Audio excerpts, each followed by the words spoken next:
എന്ത് ചെയ്യാനാടോ, മന്ത്രിസഭയെ താങ്ങി നിർത്തേണ്ടത് നമ്മുടെ ആവശ്യമായി പോയില്ലേ? ആ MLA-മാരൊക്കെ സ്ട്രോങ് സ്റ്റാൻഡിലാ. ഈ മിനിസ്റ്റർഷിപ്പ് എന്നൊക്കെ പറഞ്ഞ പഞ്ചാര വാക്കാണെന്ന് അവർക്കറിയാം. അതെ, അത് തന്നെ. ടേബിളിൽ ക്യാഷ് ഡൗൺ ഡീൽ അതേ നടക്കത്തുള്ളൂ. എന്നാ പിന്നെ നാളെ അവിടെ കാണാം. പിന്നെ ആ വെസ്റ്റേണിൽ ഒരു 2 സൂട്ട് റൂം ബുക്ക് ചെയ്തേക്ക്. ഓക്കെ. മാസത്തിൽ 20 ദിവസം ഞാൻ നാട്ടിലുണ്ട്, എന്നിട്ടും രക്ഷയില്ല. ഞാനിങ്ങ് വന്നിറങ്ങാൻ നോക്കിയിരിക്കുക. ഈ സൗത്ത് ഇന്ത്യൻ പൊളിറ്റിക്കൽ ഡ്രാമയുടെ ചില ബാക്ക് സ്റ്റേജ് ആക്ടിവിറ്റീസ്, അതിന്റെ ഓരോരോ ടെൻഷൻസ്.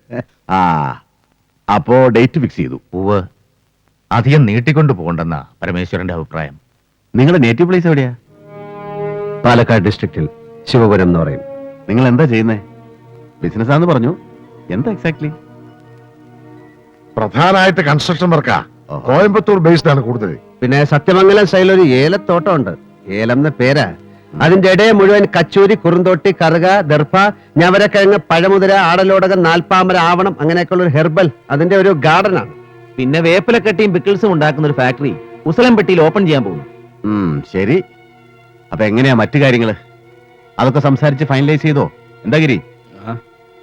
എല്ലാം തമ്പിച്ചേട്ടൻ പറഞ്ഞങ്ങ് ഫൈനലൈസ് ചെയ്താൽ മതി. ഡേറ്റ് രണ്ടു കൂട്ടർക്കും ഓക്കെ ആണെങ്കിൽ പിന്നെ ഡേറ്റ് അല്ലല്ലോ പ്രധാനം, വേറെ ചില കാര്യങ്ങളിൽ ഒരു ധാരണ വേണ്ടേ? മനസ്സിലായില്ല. അതിലിപ്പോ എന്താ അത്ര മനസ്സിലാവാതിരിക്കാൻ? എന്ത് ഡൗറി കൊടുക്കും പയ്യന്, അതങ്ങ് പറഞ്ഞ് ഫിക്സ് ചെയ്യാം. ഇപ്പോ ബിസിനസ് ഇത്തിരി മോശമാണെന്നേ ഉള്ളൂ.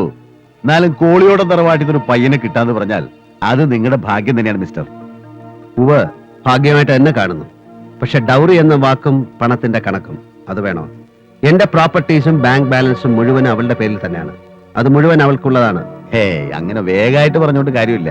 എത്ര സ്വർണം, ക്യാഷ് എത്ര, പിന്നെ കാറോ, അങ്ങനെ എന്താന്ന് വെച്ചാ അങ്ങനെ ഒരു തുക പറഞ്ഞുറപ്പിച്ച് കാളക്കച്ചവടം നടത്തുന്ന പോലെ വേണോ ശേഖര മുതലാളി? അയ്യോ വേണ്ട തമ്പി, പരമേശ്വരനുമായിട്ട് അങ്ങനെ ഒരു സംസാരം വേണ്ട.